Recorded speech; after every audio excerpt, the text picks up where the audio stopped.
Yo, what up? It's Donut, and you tuning into all your Illuminati news. And we got special guest with a special presentation for us today. We got Mario at Symbolic Studies.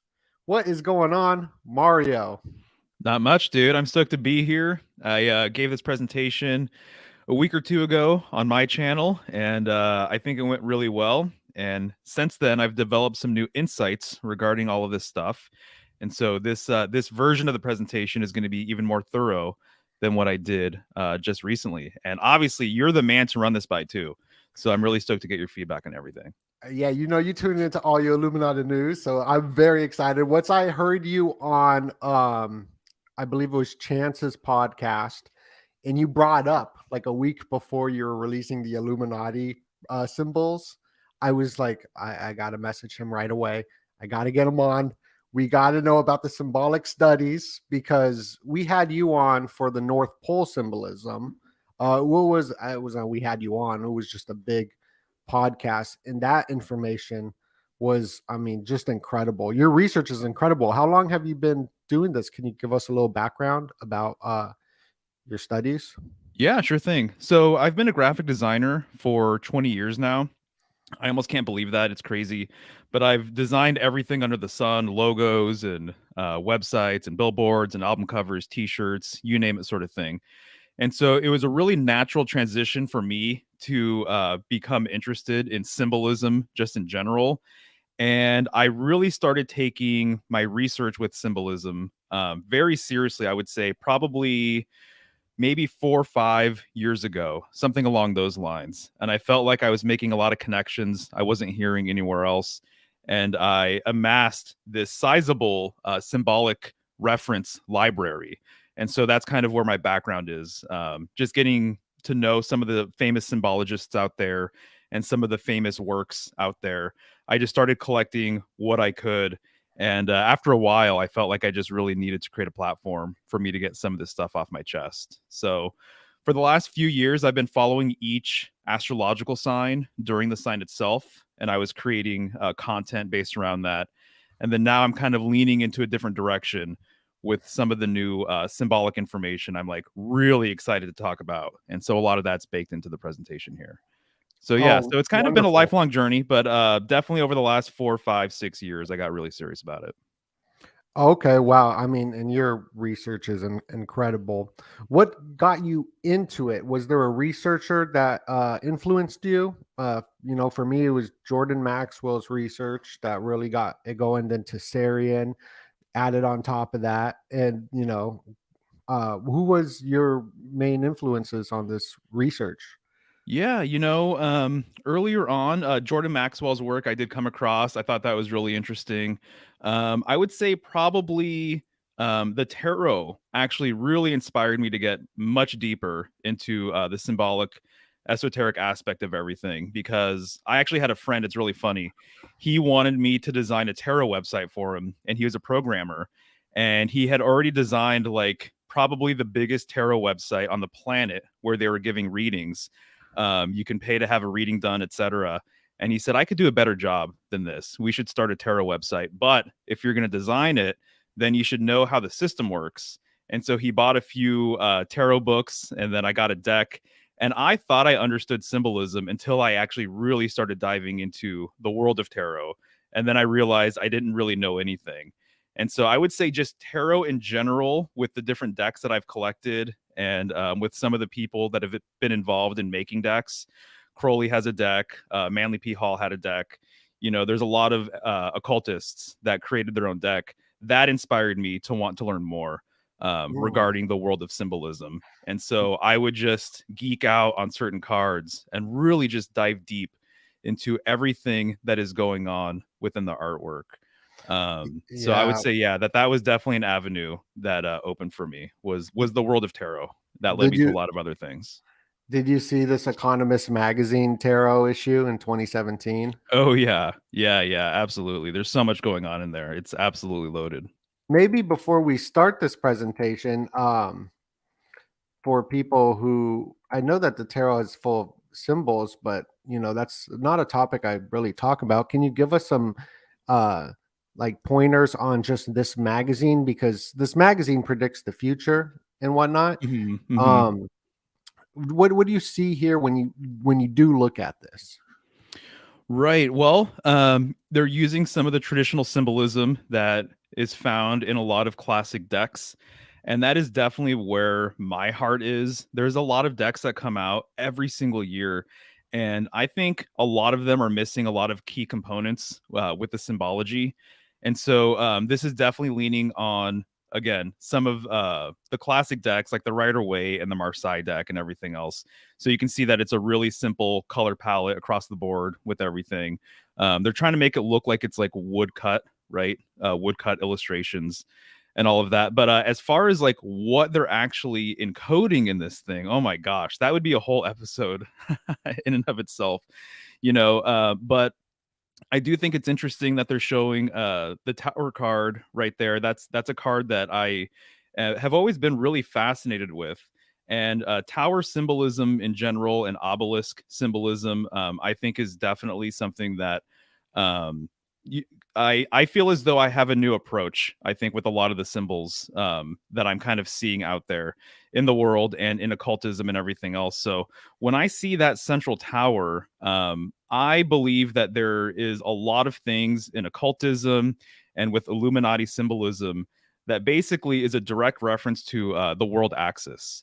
And so this is the idea that there is a symbolic pole going from the northern part of Earth to the northern part of the sky. So from the North Pole to the pole star. And so this idea of a world axis is very much related to like a central mountain or world tree. There's a lot of corresponding symbols that relate to the world axis, but the tower is absolutely one of them because it bridges the gap between what's happening below and what's happening above. So Now from I the heavens and to earth. Go ahead. Now it's showing a circle. Obviously, we don't think it's a circle. It's just a heads up. You Sure. know what I mean? That's right. Um, but the world access on this imagery that they put out today. But before they showed this circle, maybe it was a flat plane, right? Hmm. Hmm. So it'd be a flat map. But just for the sake of this is what pops up. This is the access right here. This little thing right here, the skull and crossbones. It's the vertical axis. So you see the image on the right. You'll see it right there where it says the North Pole, and there's that little pole up Okay. there, and then the South Pole. So yeah, it's the idea that this is kind of like a cosmic axis, so that the heavens revolve around this portion of the night sky, which is where the North Star is, basically, and the North Star is referred to as the Polaris. guiding star, Polaris. Yeah, exactly. And so, and you nailed it. I mean, they're showing you a ball, a globe here. Exactly right. It's very much related to eye symbolism and the circumpunct and everything else, but axis, world axis symbolism is actually a much bigger deal, I think, than a lot of people realize. And I think that a lot of Freemasonic symbolism, once you have an understanding of the world axis and its symbolic value, you start noticing it all over the place. And so that's something that I'll be getting into in the presentation. But the tower is a Mhm. classic symbol that represents the world axis, I would say. Wow, fabulous. And I mean, this ties in perfectly to the Oscars as this bagel, this is what won all the awards was Everything Everywhere All at Once, which is just a fantastic film. And I was speaking to Santos and I brought this up to him, the bagel, which is like a donut. As you can see, Hmm. you got the 8 people right here. And Polaris is the 8 stars as well, symbolically sometimes. And I know we kind of gone into that, the Yeah. difference and all that, but Ishtar as well, Hmm. although that could be different. Um, we did talk about that, but just for the sake of keeping it simple, you got the bagel, and he said it was Polaris, and all the symbolism coming out on Time Magazine. They're doing the Yoni, looks like Hmm. Illuminati symbolism. Yep. You got some dress rituals taking place, people dressing up in dresses, the one Mm, eye symbolism that's as right. well. Yeah. And even on their IMDb, they're all throwing up the Yoni and the eyes and the six, the circle, the okay. Uh, and I mean, this like Polaris right there. Right. which Right. is connected to this world access. So the tower, wow, fantastic. That's wild. What are your thoughts on, have you seen that film? I have. Yeah. Yeah. I thought it was really interesting. A Did you few people cry though? recommended it to me. I don't think I cried, but I was Oh, really impressed with how entertaining and how different it was. this You scene know, right here, I was crying like a little baby, bro. When this rock scene happened, I couldn't breathe, bro. I was just like, understandable, man. And then yeah, using the bagel and just the power of the torus field, man, is so deep. There are so many different layers to it.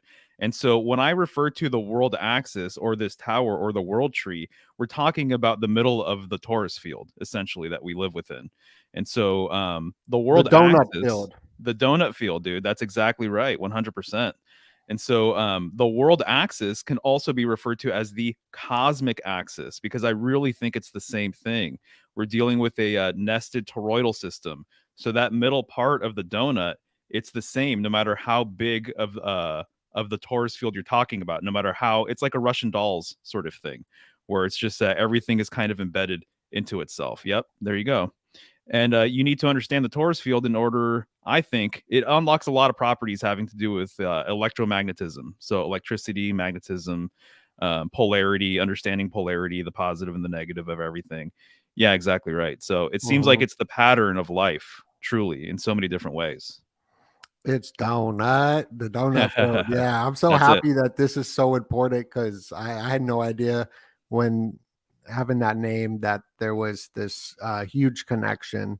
So this show winning all the awards, massive symbolism, but Yep, we gonna get into the Illuminati symbolism. You have indeed. a fantastic presentation. Is there anything you want to say before we dive into it? Yeah, I'll just say that I'm coming from, I feel as though I have a unique perspective just because of my design background. And then also with my symbolic library that I lean on quite a bit, referring to the world axis in some of my reference books is a very common thing. A lot of newer symbolism books, you're actually not going to see that reference at all. Although I think it's a very important thing to kind of understand and wrap your head around.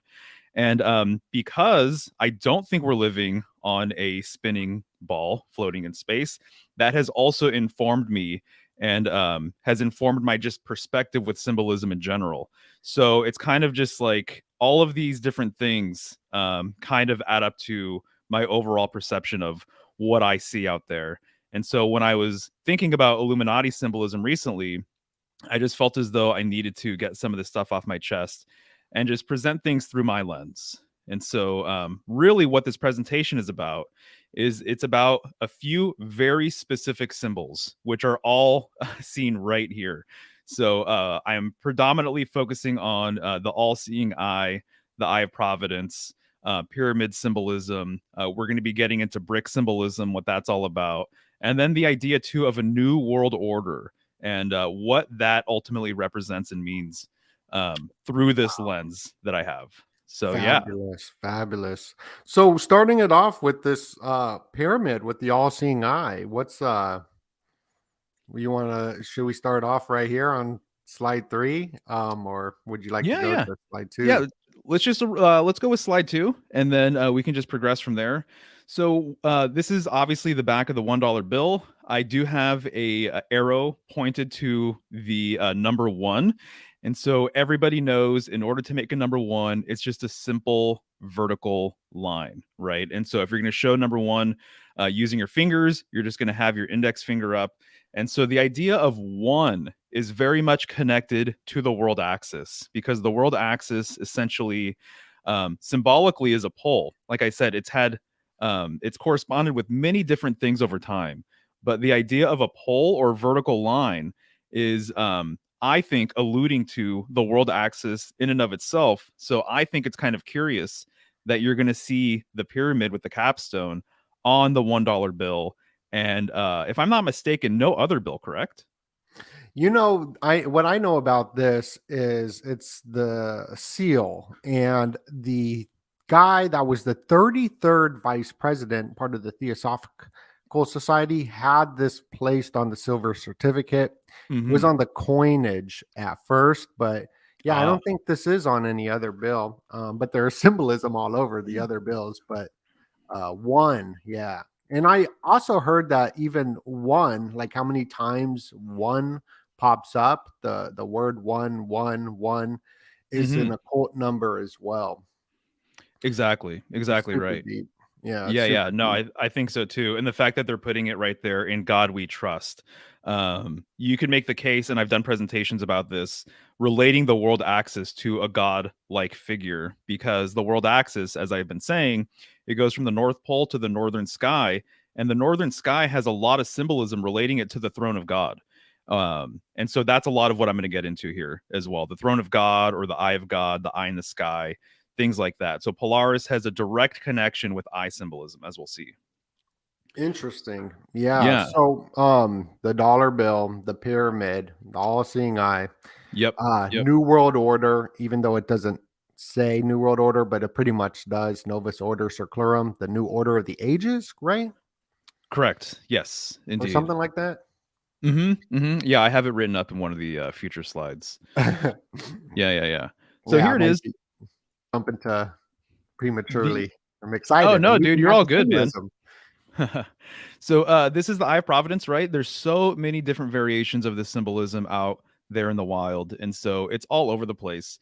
One of the things I wanted to mention is the fact that when you're dealing with yoni symbolism, right, like an almond sort of shape, like your eye, you're dealing with something that can both receive and project information, or receive and project just in general. And so a lot of people think that our eyes, just in and of themselves, only receive light, but they actually project information as well. And so yoni symbolism, just like the vagina, it's capable of receiving, but it's also capable of creating and projecting forth. So that's one thing to kind of keep in mind. It's a two-way street. It's not just receiving information. It's really common to see the eye of providence and have the rays kind of extending out from it. The idea of number three relating to eye symbolism is very, very interesting, which we'll be getting into in future slides. But I just Okay. wanted to show the all-seeing eye in a different context here. Wow. So when you're saying the yoni, are you talking hmm about how the eyeball actually looks like a yoni? Yeah, yeah, yeah, Mm, exactly. So symbolically, the eye and the yoni have a lot in common. And so I think that there's a direct correlation between the two, really, when it comes down to it. And so in a few slides, you'll see kind of some properties on all of that. And then wow. yeah, so obviously everyone knows that a lot of this symbolism is seen out there with celebrities and in so many different photographs and magazine covers and things like that online. And so all of these slides here, these are just things that I pulled online. I didn't create any of these collages or anything. But the Right. eye symbolism is interesting, right? You have kind of the diamond pyramid sort of thing going on, and people putting that over one eye. They're just emphasizing one eye. And then we also have the setup with, yeah, with this current slide here, covering one eye, once again, emphasizing the one eye. And then in the next slide, I believe, is the A-OK sort of hand gesture, right? Highlighting that one eye. And then the other thing, too, that I always think is interesting is the whole ritual or supposed ritual regarding black eyes. And so there's this emphasis. So that's the next slide. There's this emphasis of the one eye once again, one of them being blackened and then the other just kind of being normal. So, what is going on with all of this stuff? I'm not even necessarily speaking to some of these specific rituals or anything like that. I'm more so getting down to like the nuts and bolts of like eye symbolism and how it's generally put out there. Yeah. And it's on the left eye, which is Set, right? I mean, the left eye is Horus and Set gouged out left eye. Yeah, that sounds about right. Yeah. Yeah, so that's the other thing too. There's so many myths and there's so many different tangents we could go on. Right. And that would be worth exploring at some point. The focus of this presentation is, like I said, it's getting down to the nuts and bolts, I think, of the symbolism, but you're absolutely correct for sure. So with the okay symbolism, for example, Mhm. you said something about the three. Is that later in the presentation? Because I don't want to forget about that. You Yeah, know? yeah, we'll definitely get around to it. But if you have anything Okay. to say, feel free. And I'm just interested on and the okay. You had certain presidents running through the okay. That was their whole thing. Okay. Mm, And that's where they say the okay sign comes from. But when I look at the Yule log, which is an oak, which sounds like oak tree, the Yule mm, log has the three candles. So I've been connecting it to that a little bit, excellent. But Yeah, yeah, I'm excited to hear about the three. So we'll continue. I'll bring for it back sure. up. Yeah. So this is just a classic kind of representation of the all-seeing eye, not necessarily within the triangle or anything like that. But who would look at this and not think it isn't the eye of God? It appears as though this is the eye of some sort of deity or some sort of higher presence, just in and of itself. And then if you progress to the next slide, you'll see it's a very simple thing, just to add the triangle, and then suddenly now we have this Illuminati sort of symbolism, if you want to call it that, right? Hmm, interesting. Very Y- interesting. Yeah, yeah. So this is Aleister Crowley, probably the most famous photo of him, I would think. And you could see him obviously making this gesture with his hands and his arms, and then you see on his hat, you can see kind of like an eye of Horus within the triangle. And it's really interesting because one of the threads that I picked up with this symbolism is that a lot of times the eye of providence, the eye inside of a triangle, is depicted within this middle sort of what I refer to as like a pillar or like a middle way. And so his arms are kind of creating the two pillars of Joaz and Boaz and Jacquin, or right, the positive pillar, negative pillar, masculine pillar, feminine pillar, whatever you want to refer to it as.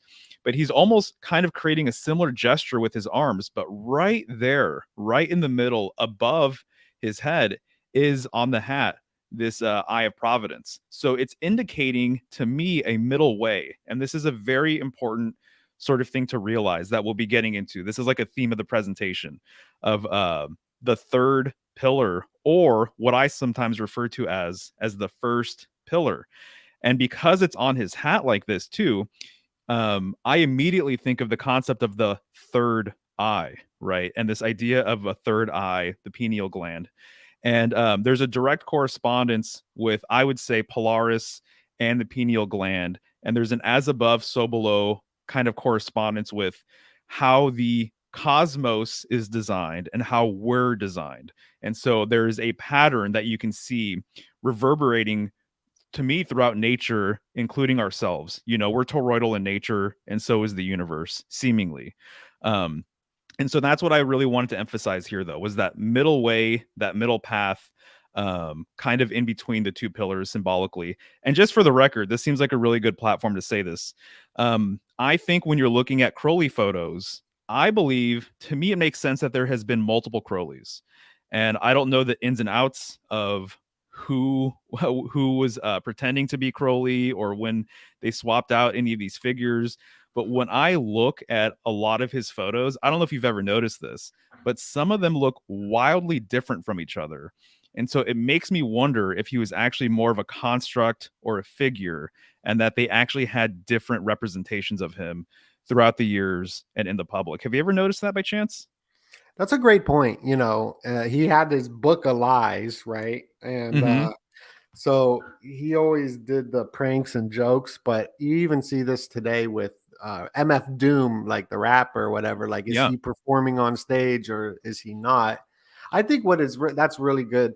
I think what is really interesting though is how we started it off with the tower. Like, that was unplanned, and now it kind of is connected with this whole tower symbolism as well, right in the middle, right here with the Polaris or the third eye.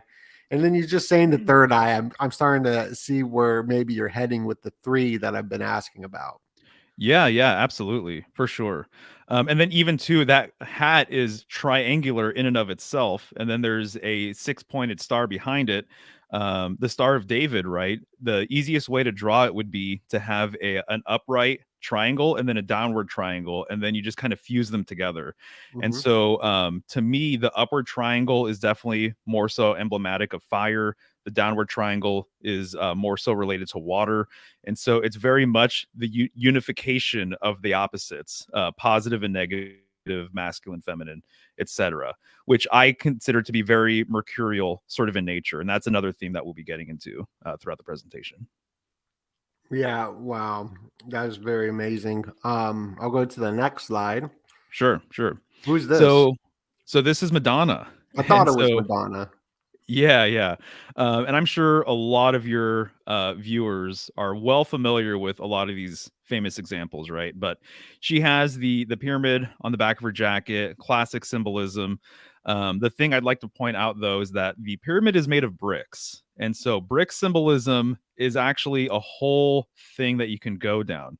And so that's just one thing that I feel like is worth pointing out now, which we'll be getting into later on in the presentation. But You this promise? artwork, I promise you, man, for sure, for Okay, sure. because I want to know about the bricks because I see the CNN logo or wherever, like where they work out of the bricks, the That's right. bricklayers, the I'll bricks give right you here. a hint, which you probably already are aware of, but masonry, right? Right. Yeah, right. So there's a obviously masonry symbolism very, very deep. And so we're talking about Freemasonry, but we're also talking about literal, actual masonry. So this Right. slide right here with the all-seeing eye, again, this was just to throw in there once again to further hit home just what the symbolism is that we're talking about and all that kind of stuff. You know, the rappers today, they got bricks, brick squad, That's bricks, right. all white bricks. I wonder if there's an occult presence to that. I think so. I think so. To me, it makes a lot of sense for sure. But what's the deal with just one eye, with the one eye symbolism? What's it referencing? Is there an original eye, perhaps, that it's referencing? When you're dealing with symbolism, it's really interesting because there is a concept of like the world mountain, the world tree, as an example. So when you're looking at any tree, I think almost by extension, you're looking at an expression of the original tree or the world tree. That's how I personally look at it. And so with eye symbolism, you're dealing with the first eye. This would be the eye of God, in my opinion, which is what we've kind of been looking at with some of this artwork. But if you Interesting. scroll down to the next slide, you'll see that if you overlay two circles, you create a Vesica Pisces, which means Mm. a vessel of the fish. And so that looks like an eye to me. It's a yoni shaped, it's an almond shaped right there in the middle. And so when you're looking at this Venn diagram, two circles overlapping each other, what you're kind of seeing is a Trinity symbol, actually. You're seeing two units coming together to create a third, to create this new energy. So, in a lot of ways, symbolically, you could almost look at it like mother, father, and child, or this middle way.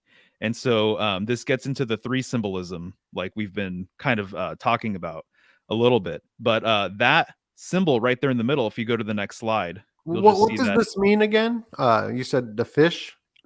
vessel of the fish. That's all the fish. And this is all connected to money, as you can also see here with the money, right? Absolutely. Yes, MasterCard logo is this. So it's all indeed. You money. got it. Yep, And then you have 100%. the White House. They have the monument right here in the middle of the Yoni. Yep. And then with more overlapping circles, I don't have it here in this presentation, but that's how you can create the flower of life and a bunch of other sacred geometry designs, you know. And so from that basic framework, a lot of other things are created, which I've kind of gotten into in other streams. But when you're looking at just that eye or just that yoni, you're also looking at a seed, which is very much connected to ark symbolism, even like Noah's Ark. And this idea of an ark kind of containing the information to start kind of a new civilization or to start a new branch of civilization or what have you, which Noah's Ark obviously has to do with the flood. And so this gets into seed symbolism, which seed symbolism too is also very much related to egg symbolism, which I know you're interested in as well, right? Yeah, you got my ears perking up right now. We're talking about them seeds, and my friend, she showed me something incredible with the new McDonald's commercial with Cardi B Okay, and um Takeoff from the Migos, and I'm gonna just bring it up real quick. please. Cardi B meal, because it goes into the seed symbolism, and I did not see this. I thought it was so fantastic. This find. Let me pull it up real quick. Cardi B meal, because this is all over the place. Here, let me one Yeah, I'm second. interested.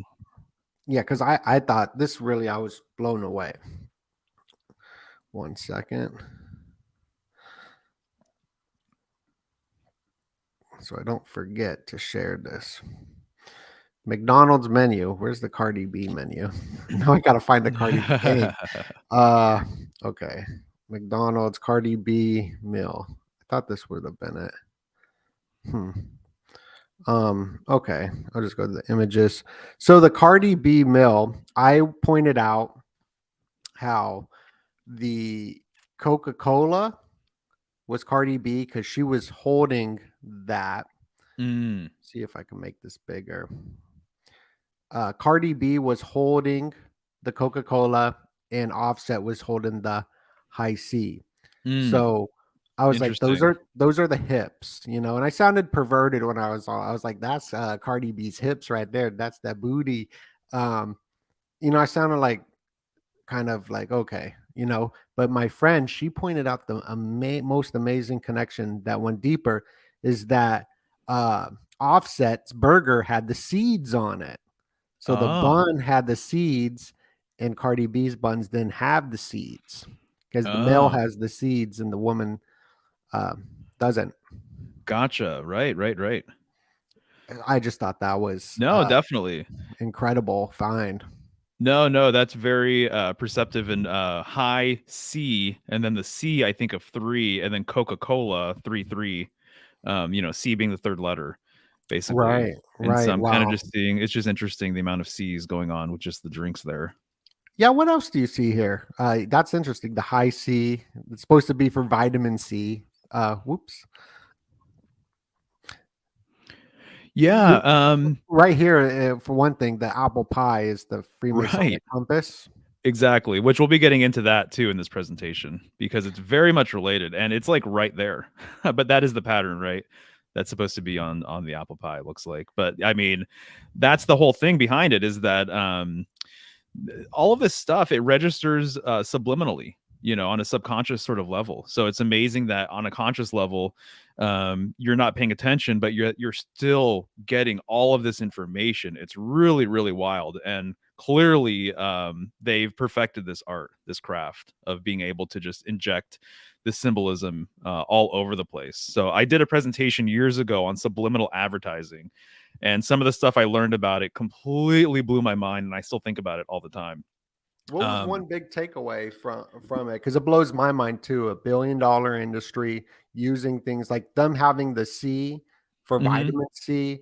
It's so yeah, we think it's healthy. Sprite is right. spirit. So it's like, when we're in that mood for like our spirits or something, you see Sprite's always associated with exercise. Yeah. Oh, Well, interesting. and also a Yeah. Sprite is an elf. Ah, yeah, exactly. Totally. That's really fascinating too, actually. I'll say that the thing that kind of blew me away was this technique that I learned about called the hell cell. And this book was, I believe, published. The main book that I was referencing was published, I believe, in the 70s.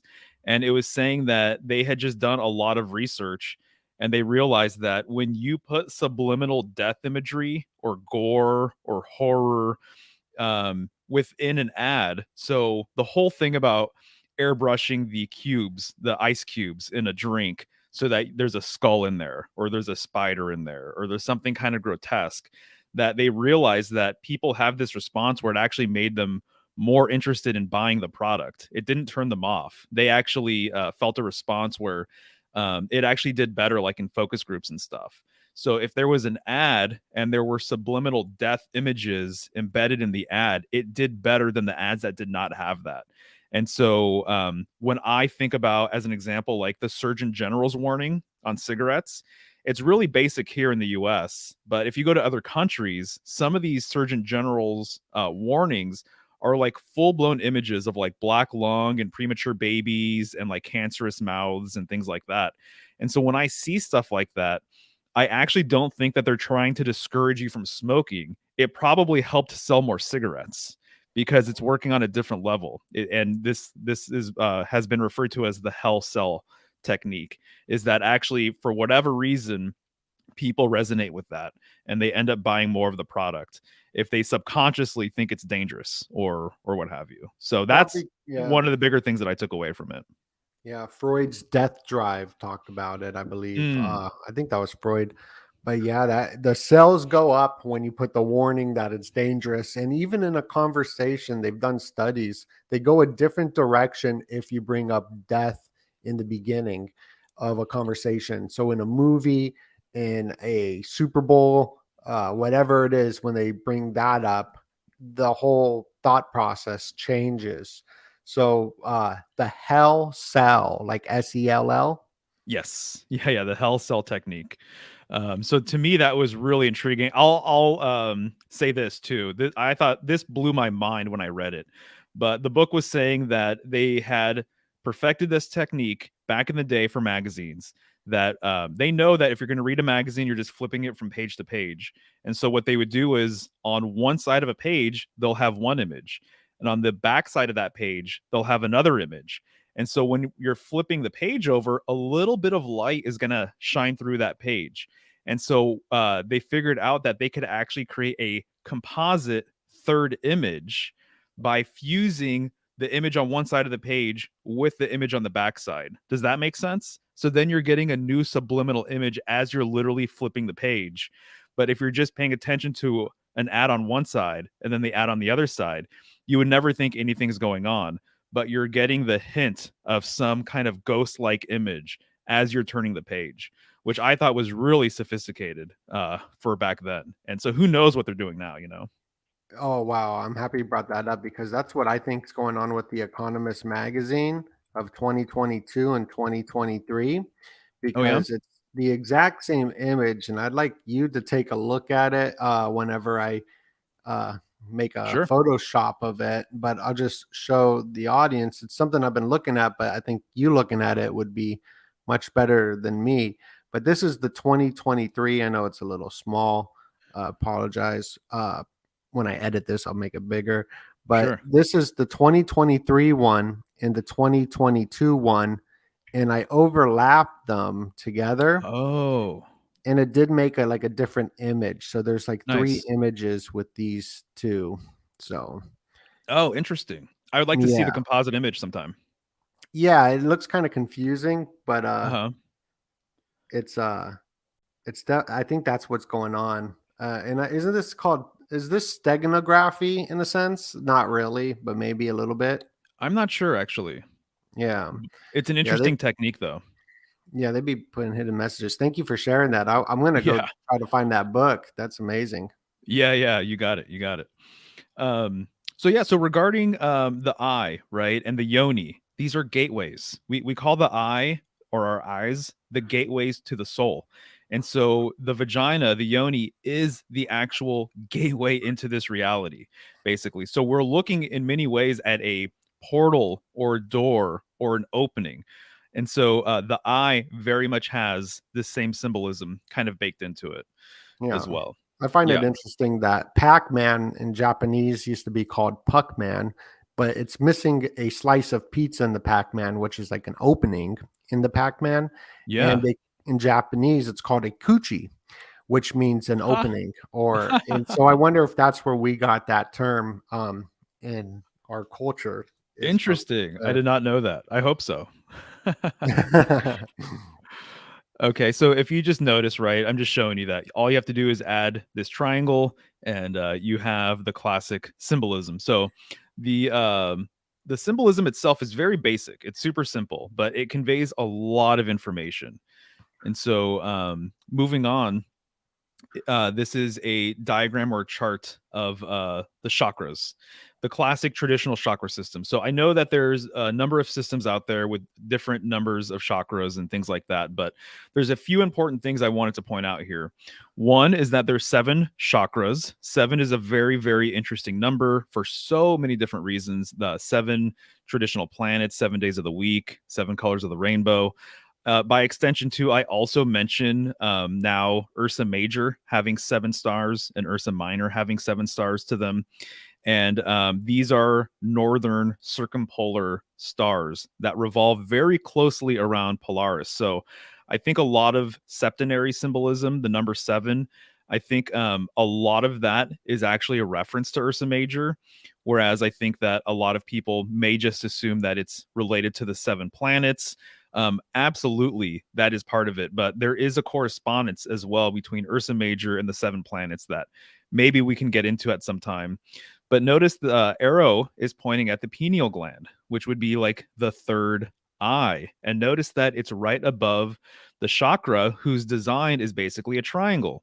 So it reminds me a lot of this third eye symbolism, not unlike Crowley's hat and not unlike some of the stuff that we'll be talking about. And then also notice that there's twin serpents going up the spinal column. So this is a reference to Kundalini energy, right? And it's going up the chakra system, and it has a lot to do. There's a lot of Kundalini activation and meditation and things like that. That's a whole study in and of itself. I'm definitely not an expert at that, but the symbolism is very, very striking because it reminds me a lot of world axis symbolism, because it's my personal opinion that the world axis or cosmic axis, one of the correspondences within our body is our spine. And so our spine has 33 vertebrae to it. And Right. also notice that the twin serpents going up the spine there, and then with the wings kind of coming out from that top disc there, very similar to the caduceus. So the caduceus is what Hermes Mercury holds in his hand. It's a wand, and then there's 2 serpents going up that wand, and then there are the wings coming out from that disc. And so when I see this kind of symbolism now, I think of the world axis. And when I think of Polaris, I think of either that top chakra there or that pineal gland. And so I think that I think there's a relationship between Polaris and the pineal gland, which we'll be exploring. Which, as I've been saying, this is the third eye, or is it actually the first eye?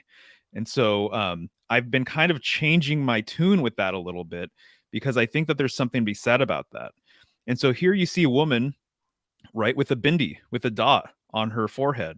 And so you'll see this all over India as an example. And so it's referencing to me a lot of the same symbolism. It's referencing your third eye, it's referencing the first eye, potentially. There's a lot of information out there that basically flat out says that a lot of Indian mythology, there's a lot of northern symbolism baked into their mythology, and a reverence to the northern sky and Polaris and Ursa Major and Minor and things like that. So I had to include this image because I think that the bindi having that simple dot right where it is talking about a lot of the stuff that we're kind of going over here.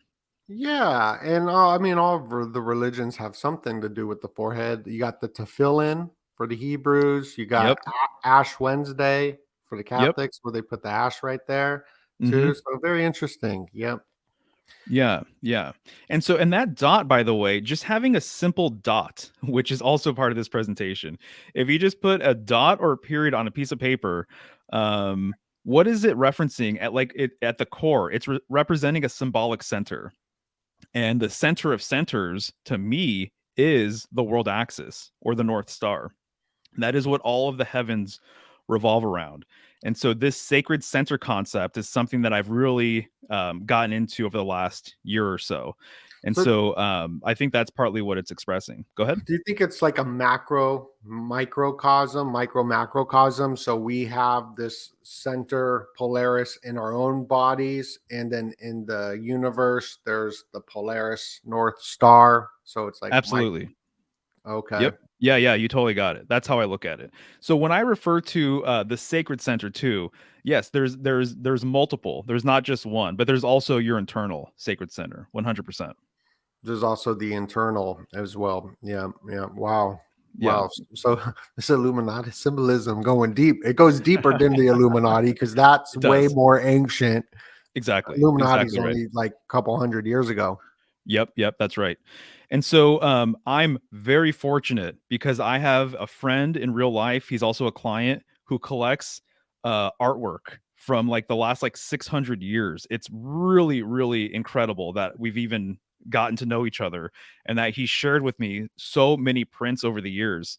It kind of blows my mind because a lot of it speaks to exactly what I'm talking about today, but also just a lot of my other research. He's informed me about so many things just by sharing some of these works of art. But this work of art is very alchemical in nature. And so, what do you have here? You have this pole in the middle, and then you have the twin serpents, and you've got the wings coming out up top. But this is a reference to the middle way or the middle path, which again is the mercurial path because Mercury is related to the divine androgyne. And so the mercurial way is to not be stuck in the black or the white or the positive and the negative. It's actually to kind of be the synthesis of the two, to go between the spectrum of everything. So at the top of that pole, you see an eye. And it's my understanding, this is my very strong hunch, but I have lots of reason to back it up, I guess. But when you see something like this out in the wild, I think some people could potentially interpret this as the sun. And I think that this is designed to be perhaps a little vague or interpretive. But in my opinion, what's actually going on is you're looking at a symbolic reference to the pole star. That's why there's a pole leading up to it. And so the pole star is related to the idea that, once again, God exists in the north, that God's throne is at the north, and that the pole star is literally the eye in the sky or the eye of God. And so to me, this is what it's referencing. It's referencing the world axis, essentially, with the pole star at the very end of it. Wow. That's incredible. That Yeah. yeah, yeah. And I've seen your research on all this, and you talk about it, how the ancients, it was all about this North Star. You look into the Black Rock of Hyperborea, all of this, it all points to Yes. this North symbolism. Yeah, Yep. that's Yeah. incredible. Yeah. And so what I'll say too is that I'm referencing Mercury. Mercury is the messenger of the gods, and he traveled between realms via the world axis.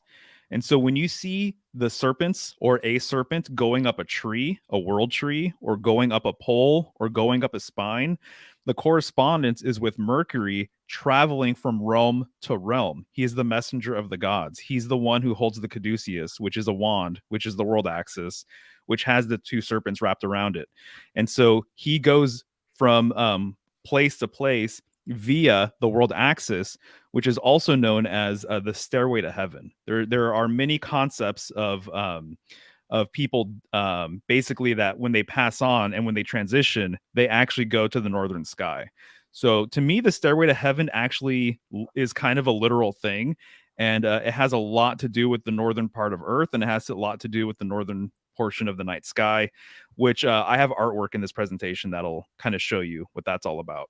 But notice that the central pillar is in between potentially these two other pillars to the sides or down below. But to me, it's kind of clear that there is this central sort of thing going on here. This third pole or third way or middle I, way, if you I want to would call it that. love you to look into some old arcade games like Mario, because Mario has the winged helmet. Oh yeah, Mario World. I wonder, and you're Mario, so that's what right. a better person to look into it. Oh, I have actually. I've looked into it. There's so much Freemasonic stuff going on in Super Mario Brothers. It's crazy. The bricks, dude. So going back to the masonry thing, and that's what I'll get into. I'm making a note for you right now to get into Mario Brothers when we get into the brick section. Okay, very good, So very good. Yeah, yeah. And so I just wanted to show people a closer up version of this slide there and what it Right. looks like up top and everything. But make no mistake, it is the pole star. And so here is another work from Freemasonry. So when you get into Freemasonic symbolism or artwork, you'll notice a lot of pillars. You're going to notice a lot of eyes and things like that. So we have the three pillars here, right? The left pillar, the right pillar, and this middle pillar. Notice that above the middle pillar, you see the eye once again, and then above the eye, you even have this dome. And even within that section up there, it looks like a yoni. It looks like a larger eye, right? You see the arc above and then the arc below. And so this is a theme that you'll see repeated time and time again, is that the middle pillar is related to the eye of God. And so, as I've been saying, this is a world axis reference. This is a cosmic axis reference. And so the third way is related to polar symbolism. So one pillar generally is solar based, meaning the sun. The other pillar is lunar based, meaning the moon. And the middle pillar is related to the pole star or is polar in nature. That's my understanding of everything. Wow. Fabulous. Yeah. Right here, you got the soul and then the moon Yep. and then this one. So, I mean, it's right there. Yeah, it's right there for you. Once you have the eyes to see it and you know the symbolism, it becomes very obvious. Hmm. So this tracing board appears to be a little newer, but all of the symbolism is there. And so just like what you're saying, you have the solar, you have the lunar, and you have those corresponding pillars, and then you have this middle way, which is very much related to the pole star. And so a ladder is another corresponding symbol that relates to the world axis. As I've been saying, the northern sky, the stairway to heaven takes you to the northern sky. And Jacob's ladder, the symbolism behind it, literally is all about what you're seeing right here. So that is Jacob's ladder. And if you progress to the next slide, I'm showing you the exact same slide, but I've just highlighted a few important components here. The So you sun. see, yes, exactly right. So Oh, you have the circumpunct right there. And it's my personal opinion that this symbol, the dot it's a within a boob. circle, yes, 100%. It looks like an eye. It's been referred to as the eye of God or the Godhead. But I think there were a lot of symbols that were polar symbols and were later turned into solar symbols. And so so there the was a transition here. Go ahead. so like it was a boob, like two boobs, like a polar, like they're like, or am I tripping? Oh, no, no, no. So polar as in like when I refer to polar, I'm literally referring to like the pole star Okay. or like the North Pole or the polar axis. So this And isn't a so boob. I mean it is though. It is though. It is it's though. Yeah. it's undeniable that it's a boob as well. Yeah, for sure. And Or it could so just be an eyeball. yeah, yeah, yeah. It's all of those things, man. That's how I Right. kind of see it. And so what they're doing here is they're making a direct relationship with that circumpunct, with the dot in the middle of a circle, with the eye of God, with Polaris and the pole star. And so this is a very important thread to kind of follow, in my opinion, to just to kind of flesh out some of these details. But yeah, if you go to the next slide, there you go. There's a circumpunct. It looks like an eye to me. It looks like the evil eye, right? And if you go to the next slide, number 26, you'll just see another example of what I'm talking about here. But you're going to see the solar symbolism, the lunar symbolism, and then in the middle way, the way out of here, or what I keep on referring to as the preeminent gateway, which is the world axis or the cosmic axis. It corresponds with the eye itself. And so, what I've been saying, how I personally interpret it, I think we live kind of in a Trinity system. And that I think a lot of these tracing boards are showing you the Trinity system. And it's between sun, moon, and pole star. That's kind of the deal here. They all have their respective role, they're all important for different reasons. And they show you just kind of, it's just out there that it relates to this central pillar. So And what's your so, go ahead. thoughts on these two pillars would be Joachim and Boaz, right? You Joachim and know, Boaz? Because it has the an S, so I'm confused. Right. Yeah. There's the naming schematics with the letters that are associated with the pillars. I haven't even really gotten that deep into, Okay. and so I can't really speak to that. But It's just they do, weird. yeah. No, I And agree. And then the there's east, it's like wouldn't that be supposed to be north? right. Well, that's actually a really interesting thing because there is information out there that basically says that you, upon death, there's multiple beliefs about the northern sky. Multiple groups and cultures have said that you go to the northern sky upon death. And there's a book called The Isis Thesis by Judy K. King. And I believe, if I'm not mistaken, she was saying that some Egyptian hieroglyphs say that when you leave, you actually go east and you go in a spiraling sort of nature towards the north. And so she's saying that you actually get to the north by going east. And so it makes me wonder if some of these Freemasonic tracing boards, if they're actually showing you secrets on how to die and transition appropriately. And I think Wow. that there's a number of occult groups where they're literally talking about the science of death, essentially. Wow. That's incredible. Yeah, yeah, I think so too. And so here's another Freemasonic tracing board illustration. I happen to really love this one. But you see the solar symbolism, the lunar symbolism, and then up top, you see the all seeing eye, the eye of providence. And you see this big ray that's kind of emanating from the bottom of the triangle. This is emblematic of that central pillar. So when people see twin pillars or twin towers out in the wild, there is an implied third pillar. There's an implied third way, or there's an implied opening or gateway. And at least according to my research, it always corresponds with the eye of providence, which to me, it appears as though they're corresponding that with Polaris, the eye in the sky. Yeah, I'm gonna have to look at all this UFO symbology totally different now because it looks like the UFO light Mm, beam coming down. So I bet you, like in Independence Day, that it goes into this three pillar system. mm. Oh yeah, yep, right. That's Something to interesting. notate. Yeah.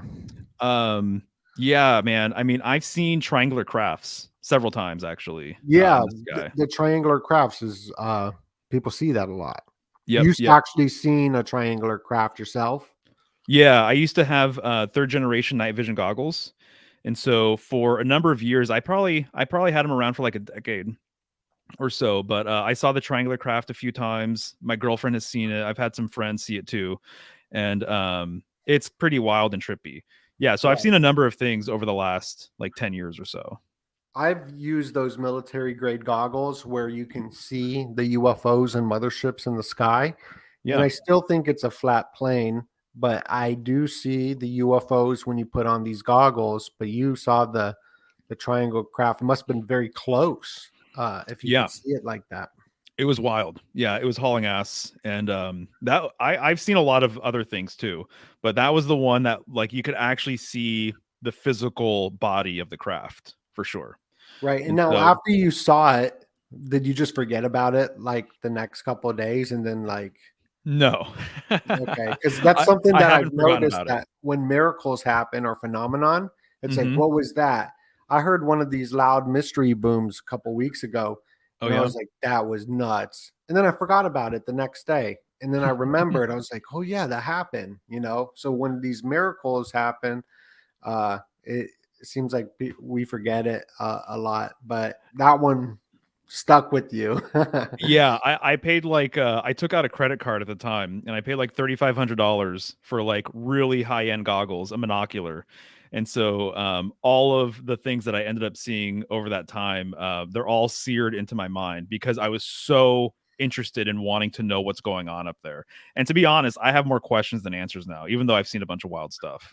I think this is why they're doing the UFO disclosures right now because I think on our cell phones, the next like generation of cell phones will have that app where we can just on our phone, not buying the $1,000 glasses, on our phone, look up at the Oh sky and wow. see all the UFOs. So they're Oh gonna have wow. to come out and say something. I think that's why they've been releasing it so quickly. Interesting, interesting. Yeah, I had not thought about that. That's what I think. Yeah, so Pythagoras. Pythagoras, yes. So Pythagoras is really interesting for a few different reasons, and the reason why I'm showing this basically is because I think there's a lot of sneaky Polaris world axis symbolism going on here. So as an example, he's holding a pyramid in his right hand, right in front of a pillar, right in front of a column. The Mm, column or pillar is a classic example of the world axis. So it's really interesting when you see twin towers or twin pillars, twin columns. If you just took one pillar away, you're talking about the singular pillar, the original pillar. And in my opinion, the original pillar or the single pillar is always a reference to the world axis itself. So even the pyramid shape itself, it implies ascension. It implies upward movement or upward momentum. It's like an arrow being pointed up towards the sky. But I think that him holding it in front of a pillar, it's definitely emphasizing that one pillar. But then there's other stuff kind of going on down below. If you go to the next slide, where he's literally referencing to me the sacred center and the circumpunct and things like that. So we'll start on the right hand side. Yeah, so okay. that arrow that you were just pointing at, it's pointing at a compass. There's a couple of different compasses out there. There's a drawing compass for circles. You plant one part of the compass in the paper, and then you can create a circle around that point of pivot. And you can also use the compass to measure angles and get the appropriate angle for things. And so in Freemasonry, the compass is very much related to the heavens and to circles and to domes and to spheres, whereas the square is very much related to earth and foundations and the cube and things like that. But you have this compass, and in between the compass, you see a circle. And what is Pythagoras pointing at? He's pointing at the sacred center within the circle. So to me, this is circumpunct symbolism. To me, the circumpunct, as I was saying earlier, my personal opinion is that the circle with a dot in it, it used to be a geocentric symbol. It was a reference to the northern part of Earth or the northern part of the sky. And later on, I think with heliocentrism, it transitioned from being a geocentric Earth based symbol to a sun based symbol. And I think that this has happened with other symbols as well. Okay, yeah, I can see that. That makes a lot of sense. And also, if you look at this kind of like a clock, it looks like it's Yeah. 3 p.m.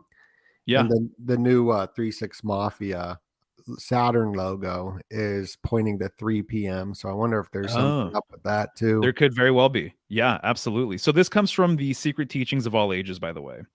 And so all of the artwork Which from that on the book is really cover is the interesting. world tree on the cover. The world tree's That's on the right. cover of that, right? Yeah. So Yeah. right here you got the pyramid too. Yep. Yeah, exactly. Yeah, Pythagorean's theorem. There it is. And then the other stuff that I was pointing out on the left, you see that there's literally a circumpunct right there, the eye of God or the Godhead on that tablet A-frame sort of thing. And then down below, that's just an arrow pointing out the fact that there's a world tree there.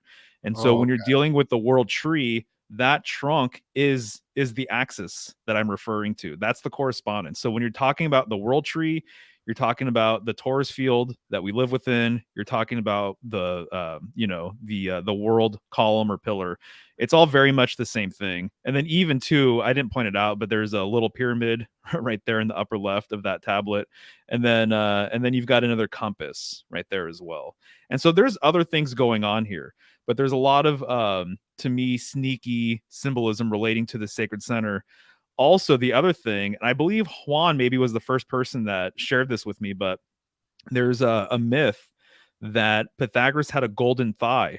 And it's really interesting when you get into one legged symbolism or thigh symbolism, a lot of that stuff has to do with the northern sky. So, Ursa Major, which is a northern constellation, the Egyptians refer to it as the thigh of a bull. And so, there's a number of myths connecting thighs and legs to the northern sky. And so, I find it very, very interesting that Pythagoras was said to have a golden thigh himself. So, to me, I didn't know that. I didn't know that either until not too long ago, but I think that's absolutely very, very interesting. And so I could do a whole presentation just on thigh symbolism and one-legged symbolism Another and how it thing is relates to it. interesting too. I mean, I gotta count the steps of the stair. I bet you that's Yeah, dude. even a cult. But right here, the tetragrammaton equals 72, I believe. You got this on the dollar bill. You got 72 bricks on the dollar bill, and even Jacob's ladder, the ladder going up. I heard Nice. there's 72 something connected to that, or it could be 74. But that it's right here. That's gematria for Adonai, which you can see right here, actually, in Mm-hmm. Hebrew, Adonai, which is the Yeah. 4, the tetragrammaton. Yep. Yeah, exactly right. And even too, with Pythagoras being in between the two pillars, it could be implying, and with that staircase right there that you're Yeah, mentioning, right. that he is That's the what middle it way. is. Yeah, Yeah. that's the ladder. Okay. Wow. And was Yeah. this a homunculus up in here? Perhaps. Look at that. Looks like a homunculus face Yeah, man. right there. You see the face? Yeah, a little bit. Yeah. By Totally. Totally. the way, he was. What is this? Circle Earth. What is this? Right. This It is to me, it looks like it's the supposed to asterisk. be I'm a just globe. joking. But yeah, so that this Was is a this little side before the tangent. So, globe though? Wasn't this, or was this after they changed that theory? well, 100%, the illustration is after for sure. So Okay. it's a newer painting or illustration. Yeah. Sorry, I just Oh can't. no, dude, you're all good. Okay, so I guess I put it in there twice. All right, so when you're dealing though with this central pillar, with this central column, you're dealing with Roman numeral 1, once again, the $1 bill, or the Roman numeral 1 as in the magician card, number 1, and the magician is well known for holding a wand up in the heavens basically.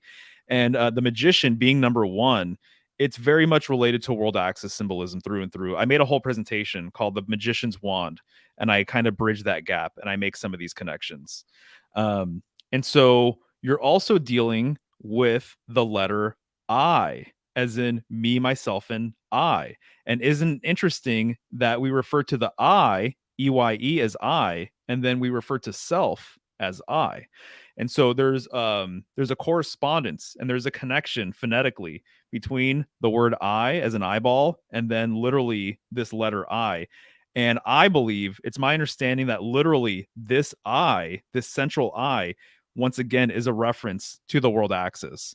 And that's why it's shaped the way it's shaped. It's just one simple vertical line. And there's other languages that have a letter very similar. And I think it's all kind of getting into the same thing. And when you go and look at the lowercase I, which is the next slide, the case has Okay. been made, and this is specifically from the Bach saga, which some people are interested in that material, other people are not. But I when you're always hear looking, about the Bach saga. What is the Bach saga? it's like it's an alternative historical account that basically descends from one man specifically who was left with the oral tradition of his family, and he was the last guy to basically receive all of this information about his family history, which gets into world history and a lot of like Northern European history about how people used to live, how they used to do things, where we got certain words from, what their customs were like, things like that. So it's very much like it turns history on its head completely.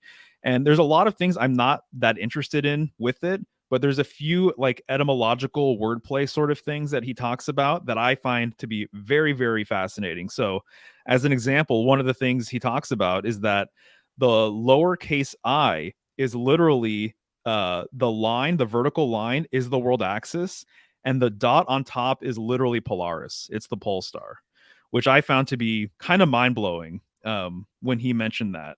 And That is so, mind blowing. right, and It all so this connects.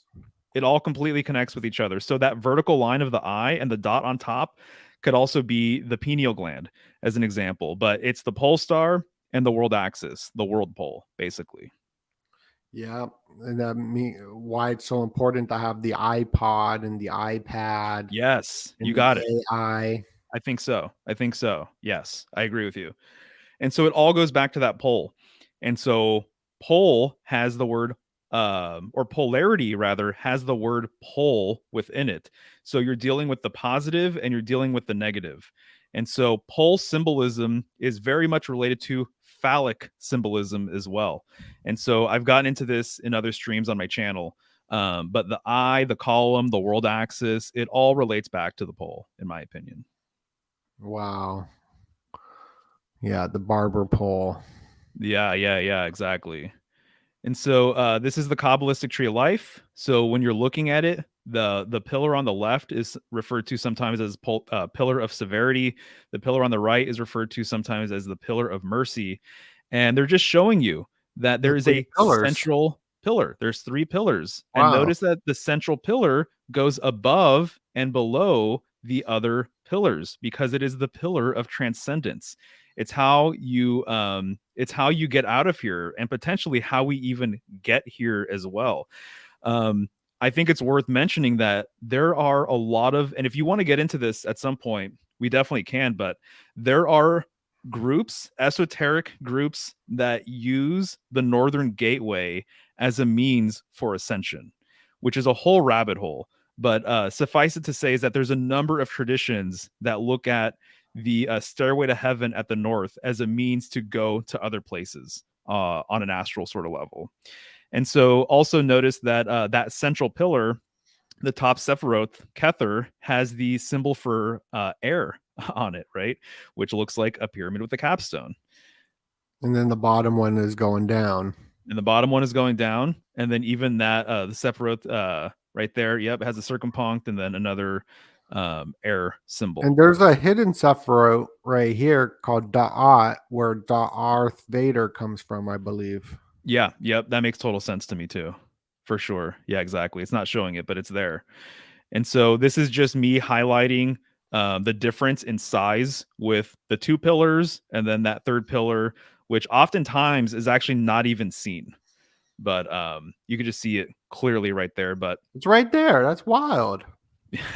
yeah. But it all goes back to that middle pillar, the central pillar, which is arguably the most important pillar. So the way I tend to look at it is that we get a lot of twin pillar symbolism, but we do see single pillar symbolism, but a lot of people don't understand single pillar, like the symbolic value of it. So when So you I see an wonder if, obelisk, yeah, go ahead. I'm just thinking of, what brought this to light was the Twin Towers collapsing, right? But then Hmm. you had number 7 collapse too. And I Right. wonder if that was this one. I think it could be. Look how many stars are surrounding it.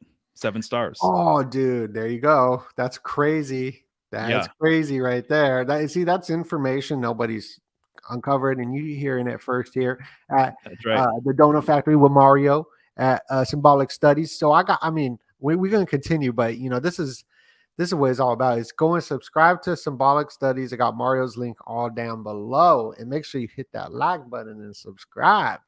Hell yeah. Okay, Appreciate it, continue. dude. Sorry about that. Okay, Yeah. no worries. It's all I good. mean, you got me excited. I had to. Good. I'm happy to hear it. But So, yeah, right there. That's so like there's the two towers that yep. collapsed, and then there was the seventh, building 7, and then you got the 7, bro. Mind Yeah. blown. Isn't that crazy? I That is know. crazy. Actually, this illustration has become one of my favorite illustrations to kind of riff off of and to describe a lot of the things that I'm seeing out there because it's all right there for you. I'm So you freaking out have right now, bro. I'm freaking out right nice. now because this is like crazy. Like, because you see the symbolism, but then Hmm. once you uncover something even deeper, and then there's no like you have the two towers fall, and then this building 7, and then you got the set, and you're going over. I mean, I'm seriously like, I'm freaked out. I'm freaked out. Dude, I'm happy to hear it, man. Seriously, that's what I'm here for. So, That's incredible. this is the Jacob's Ladder scene. And so I absolutely love this illustration. I had the same response, dude, when I first saw this because I was just geeking out. I thought it was beautiful. It encoded so much information that I already was aware of, but it does it in such an elegant way. It's just absolutely gorgeous, in my opinion. So you have the classic three pillars. You have one that's clearly associated with lunar symbolism, and you have another, the one in the middle. It has this what looks like a star or sun up top. But what happens a lot of the time is that they want it to be vague, they want it to be interpretive. And so what I think is that actually what you're looking at is a symbolic pole star. And I think that they could have even just put the eye of God in there, or an all-seeing eye, the eye of providence, and it would have been the same symbolism, in my opinion. And so what I think what you're actually seeing is that the lunar pillar is on the left and the solar pillar is on the right. But to me, it looks like the sun has set. And so even sunset and even set symbolism is totally a thing that we can get into. But to me, it looks like there was a sun, but it's setting. It's below the horizon line in this illustration. But what you have in the middle is a symbolic pole star. And you have all of the symbols that I've been referring to, the 7 stars of Ursa Major, which revolve around Polaris, the pole star. You have the gateway to heaven. You see the angels going up the ladder.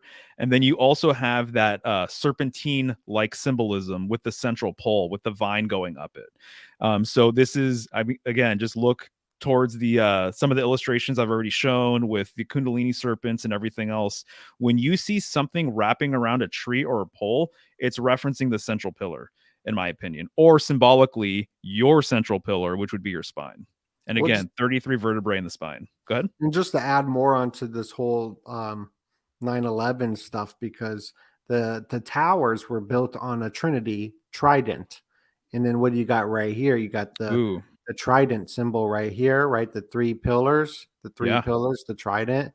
So just more connections to all that. 100%. And also the trident, the middle fork is literally the staff that it's on. And so the middle fork goes far deeper than all of the other forks on the trident itself. The staff is the transcendental staff. It's the middle way. That seems to be the symbolism that's always encoded, is that being in between the two and going through is where you want to be. And so this is a Freemasonic ceiling. This is a Freemasonic lodge in London. And when I saw this, dude, I was blown away. I just could not believe that they're so overt with everything. But I came across some images of this lodge, and right in the middle of the lodge room, on top of their ceiling, right in the middle of the ceiling, you see this star. They openly refer to this as the pole star. And here you can see the ladder going directly towards the pole star. You can see the rays that are emanating from it, not unlike the Eye of Providence in a lot of that artwork. And then around the pole star, you see little icons that are emblematic of the 12 signs of the zodiac. So what they're doing is they're showing you an artistic visual representation of the night sky, of Polaris, the central star, and everything that revolves around it. And this also includes the signs of the zodiac. The signs of the zodiac revolve around the pole star. It's along the path of the ecliptic, which is the path of the sun, but all stars, no matter where they're located, revolve around this central axis. And so my understanding is that the idea behind doing this is that depending on your cosmology, you want to mirror the heavens in your home, in your community, and everywhere you possibly can. And so if you thought that the heavens had one central point of pivot and everything revolved around it, basically the idea is that if it's good enough for the gods, if it's good enough for the heavens, for the cosmos, it's good enough for me. So I'm going to create a sacred center location on my property, and there's maybe going to be a family tree there, or there's going to be a standing stone there, or something that's kind of like symbolic of my tribe, of my people. And then we're going to have kind of like a concentric ringed sort of system based on that. And so my understanding is when people were more geocentric oriented, they had more of a reverence for the pole star, for the northern portion of Earth, because they considered it to be paradise, or even the Garden of Eden. So there's lots of symbolism that says that the Garden of Eden was actually at the north, that paradise literally existed at the north. And there's a lot of people who also think that humanity existed at the north, but at some point there was a pole shift, or there was a migration away from this central location. And so that's something that I'm very, very interested in for a lot of different reasons. But symbolically, the same thing happened, is that I think that whether it was literal or it's more symbolic, we used to have a reverence more so for this kind of symbolism, and then we moved away from it. And in large part, we moved towards solar symbolism, and we attribute a lot of things towards the sun. But as I've been saying, there's actually kind of a trinity sort of system going on here between lunar, solar, and polar, as in the pole star. And so what they're doing with this ceiling, in my opinion, is that they're kind of saying that what we are doing here in this lodge space is going to reverberate throughout the cosmos, and is going to travel throughout the cosmos. the same way the central axis is how Mercury gets from place to place. And so that's kind of some of the symbolism that I take away from it personally. Yeah. And even in Yes. the beginning of this presentation, who's winning all the awards is that movie, Everything Everywhere All at Once. And this is the bagel. This is the Polaris that they're talking about, which has all this symbology in it. It's a great film, but I bet you they won because of the symbolism all throughout it. Mm, And it made me mm, think about other movies that, these music terms that are in movies, Smash Mouth, fabulous band, but you're talking about the star, right? And they have that song, Hey Now We're an All Star. So it's like all the stars connected. And this is in the movie Shrek. I mean, that was in all the thing. And they got the song Staring at the Sun yeah. as Oh, well. yeah. Good Might one. as well be staring at the sun. So I bet you there's a connection to this with those songs. Yeah, no, I could totally see that. And I'll just say that Polaris, as far as I'm concerned, symbolically, based on my research, it's the star of stars. There's no other star like it. When you're talking about Texas, the lone star state, that's Right. Polaris. There's no other star that has this same dynamic where it's in the middle of the northern sky and all of the other stars revolve around it. And so it's been referred to as these stars in the northern sky as eternal stars or the imperishable stars. And so there's a tranquility and there's a transcendence that is associated with these stars, but in particular, definitely Polaris, just because of where it's at. And so it's the hub of the cosmic wheel, essentially. It doesn't move. Everything else goes around. It's that bagel donut right there. You're right. You're right. Yeah, exactly. And so I threw this in since the last time I gave this presentation. But basically, one important thing to note is that Draco is a northern constellation as well. And so there is a lot of stuff having to do with Draco. This is where we get like draconian, like draconian laws, and it's a serpentine dragon-like constellation. And I mean, when it comes to Illuminati symbolism, obviously there's a lot to be said regarding the potential reptilian sort of connection, the dragon bloodline sort of connections, and things like that.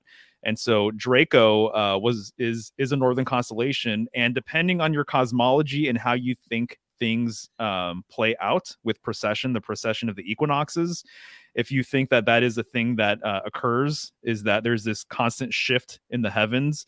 A former pole star was actually one of Draco's stars. And so that's something else to kind of keep in mind. But I felt like that was worth throwing in here, It given the nature of absolutely the is. Yeah. presentation. Drake, Yeah, Drake, the sixth there you star. go. Yeah, exactly. So that northern sky, though, the picture of the star trails reminds me very much of the circumpunct, with Polaris right in the middle, and then the stars revolving around it. And this basic design is where we get the Target logo from, as well. It's just that the central dot is thicker, and then the band around it is thicker. And so, what do we refer to the Target logo as? It's Target, as in Torget, as in Taurus, as in bull, as in bull's eye, right? And so the official mascot for Target is the bull terrier. And so I did a whole presentation on this, or whole video on this, like a year or two ago. But there's a lot of deep stuff going on with Target from a branding perspective, and kind of leaning into the bull thing, and what that all represents. But suffice it to say, it's also an eye of God symbol, I would say, but specifically the bull's eye. And there's an idea that there was an ancient bull of heaven. And then we're talking about the donut, as in the Taurus field bull, Taurus, the constellation Taurus, the great bull. And so there's a lot of stuff going on here, but I felt like that was worth adding to the presentation too. Just a reminder that I'm this is happy you baked did. into so many different things. Yeah, because I really like looking into the symbols of companies like TJ Maxx is the two ball cane plus the double cross on there as well. And T-Mobile is a two ball cane. All these symbols. Pepsi is the Yeah. magnetic force of the blue and red. So that is great. I'm happy you put that in there. Target, bullseye, target, Totally. bullseye. That's crazy. I never knew that. Yeah, yeah, totally, totally. And so this all just reminds me of concentric rings. And so when you look at the growth rings of a tree, it's very much emblematic of the same thing. The tree starts at some point, has its first growth ring, and then it just emanates out from there. And if you cut a tree, you'll see how old it is by counting the growth rings. It also reminds me very much of rippling water, right? So you throw a pebble in water, and then you're going to see the ripples emanating from where it broke that water. And so to me, this is just like a natural sort of shape. It's actually one of the most ancient sort of things you can draw. There's really old petroglyphs of concentric circles and sort of ring-like designs and dots and things like that. And so to me, it kind of speaks to a lot of this stuff, in my opinion. Yeah, yeah, for sure. Yeah. And So then you can here, even see that, yeah, within this too. yeah, yeah, yeah, exactly. So this is a classic Freemasonic compass and square.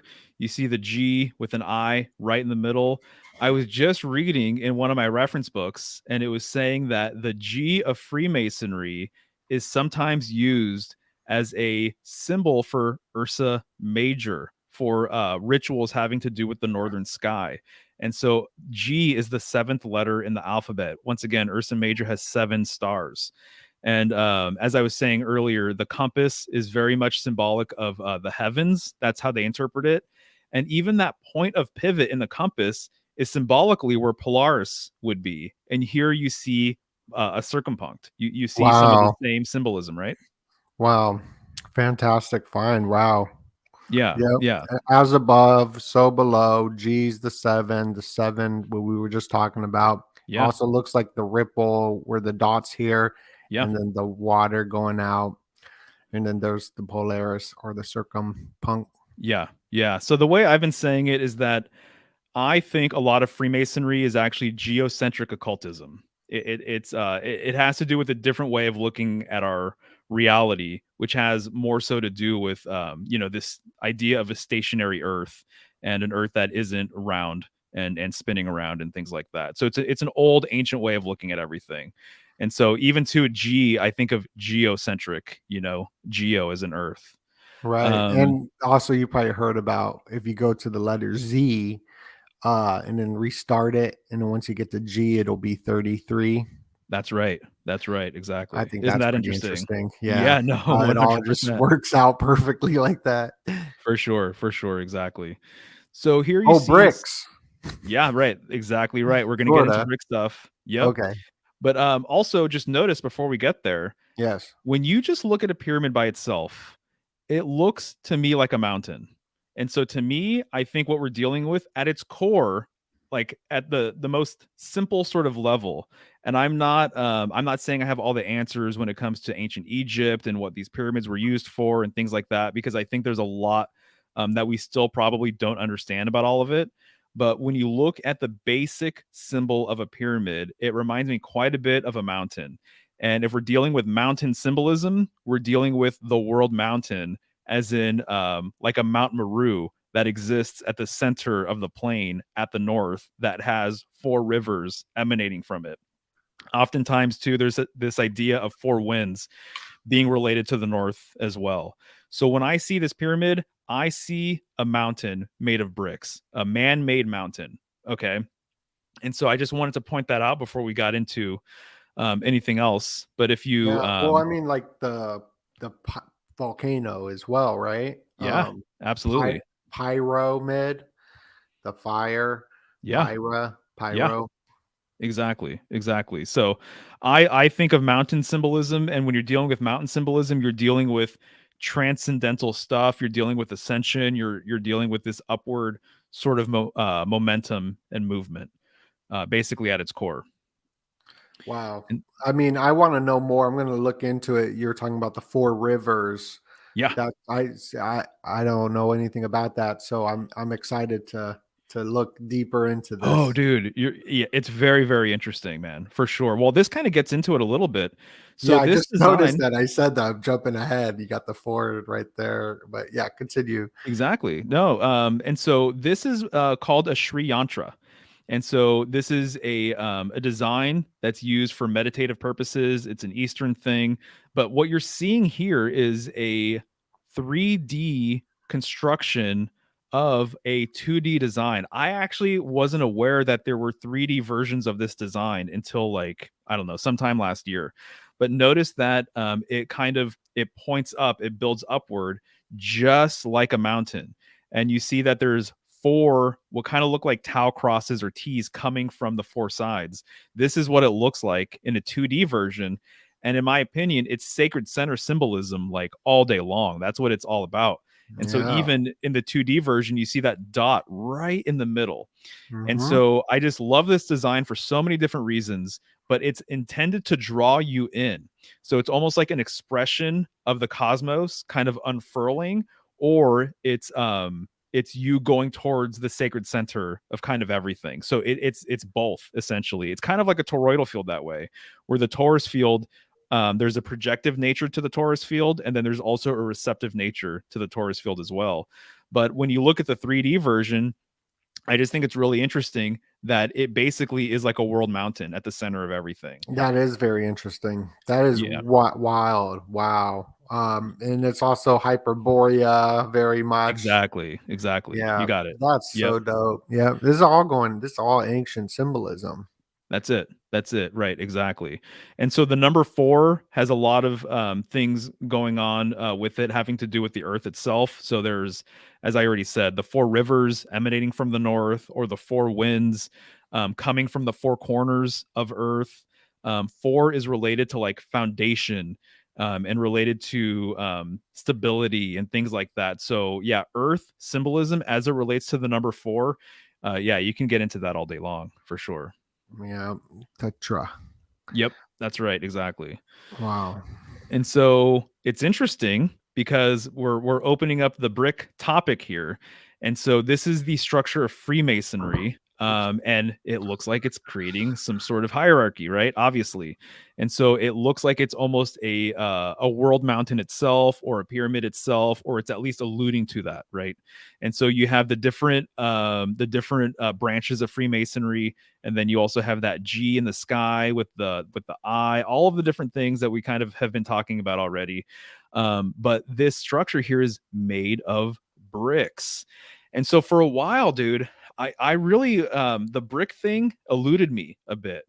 And I didn't really understand the connection with actual masonry and Freemasonry and occultism and everything else.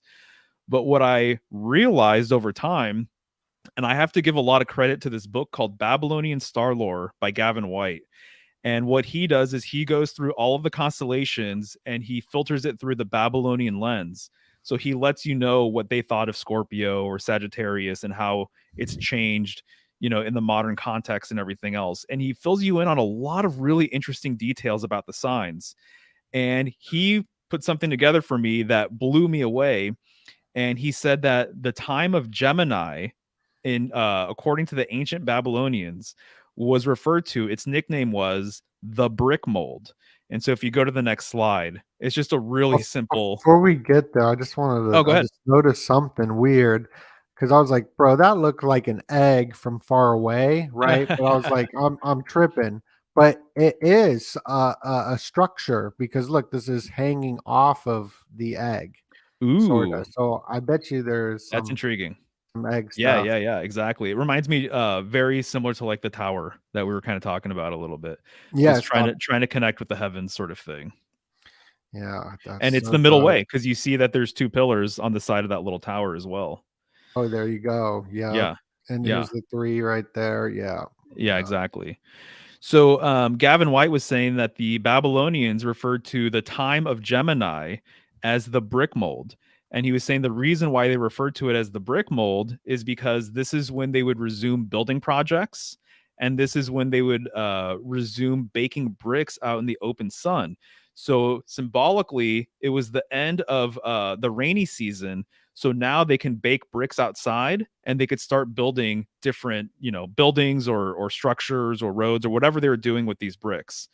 And so he said that they referred to it as the brick mold.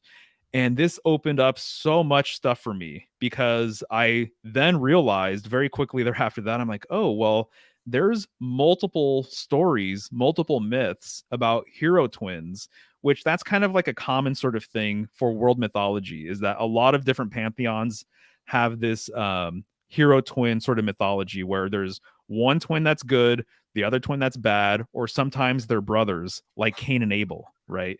So Cain kills Abel, and that's a big thing within Freemasonry as well. So when you see the Gemini symbol, you're looking at the twin pillars or you're looking at the twin towers. It's implied that there's two of something going on here. And when you look at Gemini in the night sky, you're going to see two prominent stars that are the heads of Castor and Pollux, the Gemini twins, basically. And so in some of these world myths, though, regarding hero twins, there's a few interesting overlapping details. One of them that I think you'd be interested in knowing is that some of these twins were said to be born from a cosmic egg, which I think is really interesting. And so this is the story of Romulus and Remus as an example. So Romulus is where we get Rome from. And so these twins, they were born from a cosmic egg. They were raised by a she-wolf, and they were credited for building the first wall in Rome out of what? Bricks.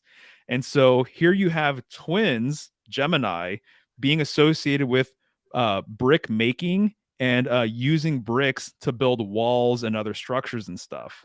And so if you scroll, go ahead. And it looks like a brick. Isn't that funny, dude? I know, exactly. It looks like a freaking brick. And so if you scroll down, you'll see Romulus and Remus working on that wall.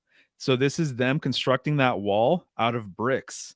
And so they actually, one of the twins killed the other twin at this wall. If you Google it, you can find images of this event, of illustrations of this event.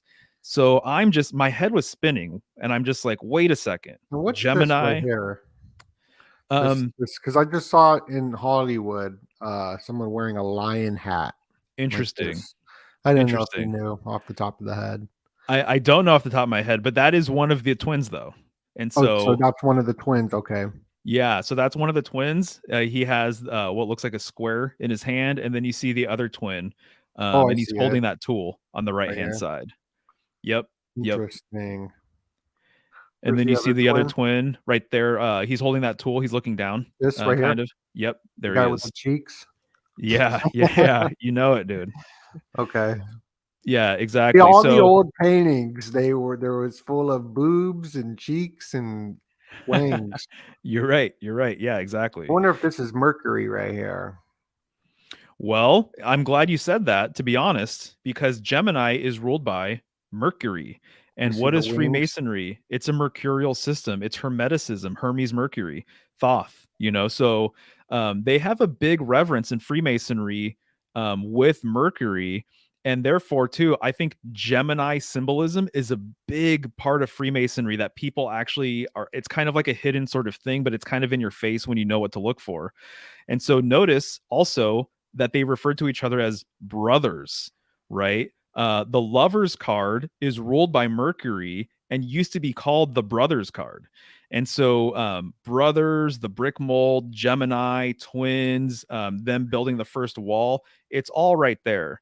And so if you scroll to the next slide, you'll see a classic sort of depiction of the Sun card. What do you see? You see what look like twins or brothers in front of what? A brick wall. And so there's a whole symbolic thread associating twins and Gemini with bricks and brick making and brick walls. So this also was something that eluded me for a while, was this brick wall. I'm like, why is there a brick wall? Well, it has to do with Romulus and Remus, and it has to do with the brick mold, and it has to do with twin symbolism. Interesting. And here's the twins right there. The Twin Peaks. That's right. Yeah, exactly. And so there's a whole esoteric thing relating the sun to Gemini as well. Have you looked into Trump being a Gemini? I haven't, no. Okay. Trump's a Gemini. I believe Kanye's a Gemini, and I think they call themselves the Dragon Brothers. Something I don't. Oh. Yeah. So really? Okay. Interesting. Yeah. No, I was unaware of that. Yeah. The gem, and also just to add on top of the I, you got gem and I. The two. You got it. Gem and I. Yeah. Good call. Good call. Exactly right. So there you go. Bricks being very much related to clearly Freemasonry and some of the twin pillar symbolism, which when you're dealing with the twin pillars, again, there's an implied third pillar. There's an implied middle way. What's up, Nomad? What up, Nomad? Interesting. Nomad's dope. He Yeah, got yeah, some he's great. sick raps. Oh, nice, nice. I have yet to hear that. That's cool though. Okay, so moving on. Just breaking down what's going on here with that seal. Inuit coeptus, if I'm saying it correctly, Providence favors our undertakings. And notice what I pointed out during my stream was Inuit, Newt, as in like the sky goddess, the Egyptian sky goddess, who is creating an arch with her body. And oftentimes her body literally is the night sky. And so she's creating that arch kind of like a symbolic dome. And then literally with Inuit coeptus, it's also making that symbolic dome. But there's also an opening right there where the triangle is with the all-seeing eye, right? So it almost kind of implies like an opening or a gateway sort of out of here, which would be, in my opinion, the world axis, right? You ain't gonna get this in no Freemasonic book on the dollar bill because I've read all of them, and that seems so important. Right, it is exactly. So to me, that's very obvious. And then down below, Novus Ordo Seclorum, New Order of the Ages, New World Order, or the NWO, right? Or the Oprah Winfrey Network. Yeah, right. Yeah, exactly. So to Or the me, Now Music, NOW. Now that's right. Music, Oh yeah. Yep, exactly which right. has the Illuminati eye in the middle. Ah, yes. Yes, I'll exactly. add it in. I'll add in like stuff Please. when I edit this. You should, dude. And so New World Order, that's what I want to focus on for pretty much the rest of the presentation here. And so if you scroll down, you'll see the next slide. And this is the double-headed eagle. You see the triangle with a 33 in the middle. And then down below, you see order ab chaos. So order out of chaos. We're dealing with more duality symbolism with two of something creating a third thing. That's always the thing, is that the two pillars come together or two people come together, and by virtue of the fact that they're different, oh, there you go, man. Nice. Yeah, I yeah. mean, I bought this book. It was expensive. I need to showcase it. That's awesome. If I That's get the perfect. if I can get the blur to go away. It's a dirty screen. Maybe if I sorry everybody. I'm so sorry. I gotta That's so watch. rad. I gotta. Oh, there it goes. Perfect. There it is. Is this the exact same? It looks exactly the same. Yeah, for sure. Yeah, it's expensive. That's rad. $70 or something. Gotcha. Actually, I don't even know the title of this book. What is it? This is the Albert Pike's Morals and Dogma. Gotcha. Is it the one that has the original information by chance? Do you know about that? I don't know. Maybe it could. It's old. It's from like this. So it's not the first edition. Oh, okay. This one was printed in. I don't know why it's taking so long. 1929. Ah, gotcha. Okay. Nice. Sorry about the blur. Sometimes if I do this, I am so sorry, everybody. Oh, there you go. Oh, right on. No, 1923. Sweet. Yeah. Okay. That's rad. Yeah. And so order ab chaos, order out of chaos. So I believe I just have that broken down in the next slide. Just kind of repeating that information, but order out of chaos, right? So what's up with chaos? Well, this became kind of a weave or a thread of information that I was really interested in recently. And so if people want a sort of deep dive, they should check out this video that's mirrored on my channel now. It's the next slide. So I just called it Decoding Chaos. And I talk about the nature of chaos. I talk about the nature of order and how the world axis actually has this long tradition of basically being understood as the thing that brought order to the universe. That's the deal.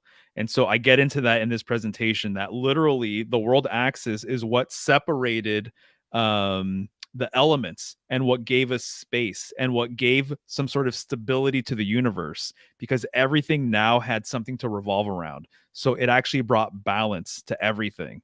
And so there's a few slides that we'll get into that kind of illustrates this a little bit more for And then people. you But got the Jordan Petersons who have Beyond Order and 12 Rules to Life about chaos. yes. So I'm sure there's some deep symbolism in his art, in his works. Yeah, no, exactly right, for sure.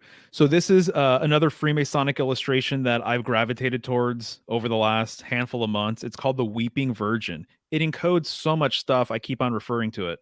And so my understanding basically is that woman has a long tradition of being associated with this idea of chaos, and not in a negative way. And man, on the other hand, has this tradition of being associated with order, which, as I've been saying, the world axis was believed to have brought order. And who has the phallic symbolism between their legs? It's the man. And so, what's going on here is the Weeping Virgin, very much symbolic of Virgo, by the way. She is standing right behind a broken pillar. The broken pillar itself is symbolic of chaos. I've done some videos about this as well. So, there's actually a surprising amount of older illustrations that shows like a young maiden, a young woman with a broken pillar. And right behind her, you see what looks like Father Time or Kronos or something, a patriarchal male figure, and he is untangling her hair.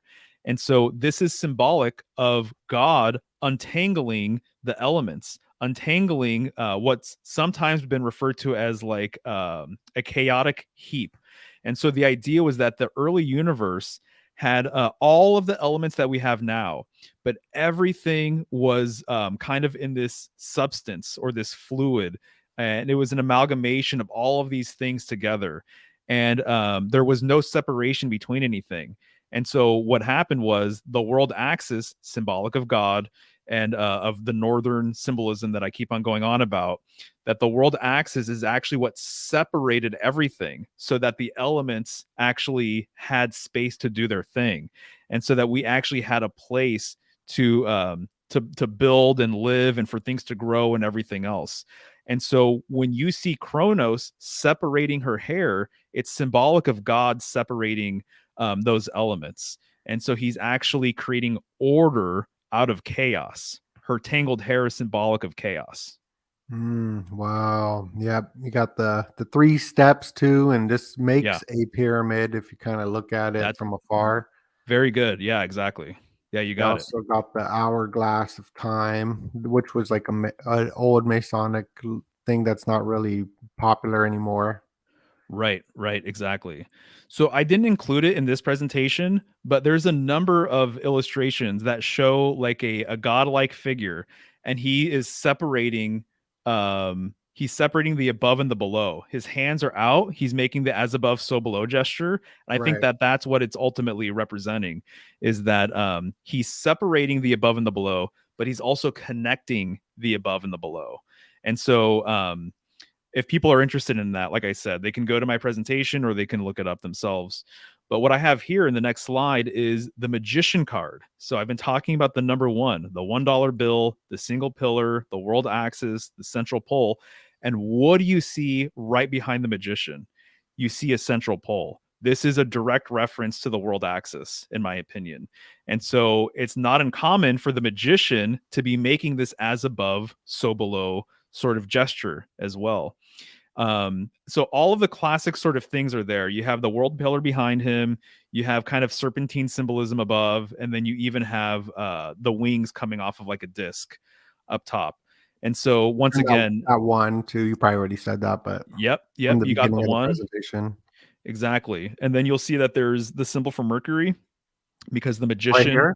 yep, that's the symbol for Mercury.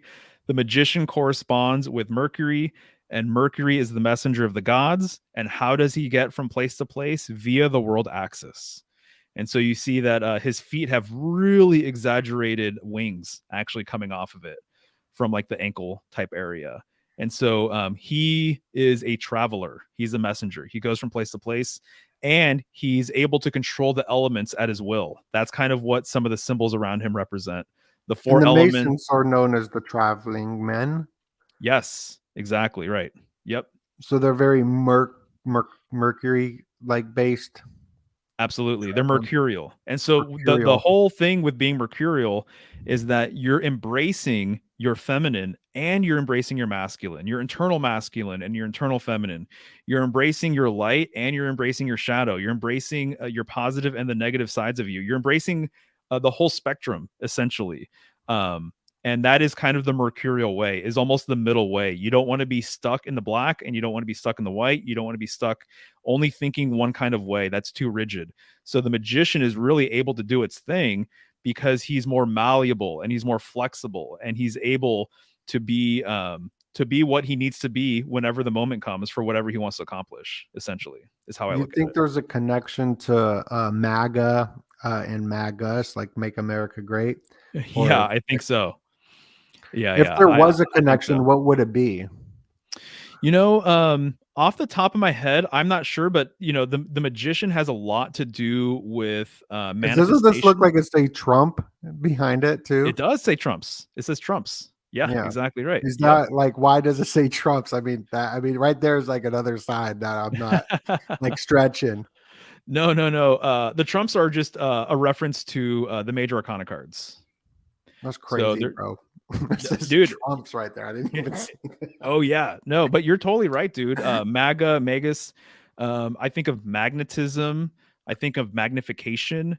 And so I'm talking about the world pole. I'm talking about polarity, the positive and the negative.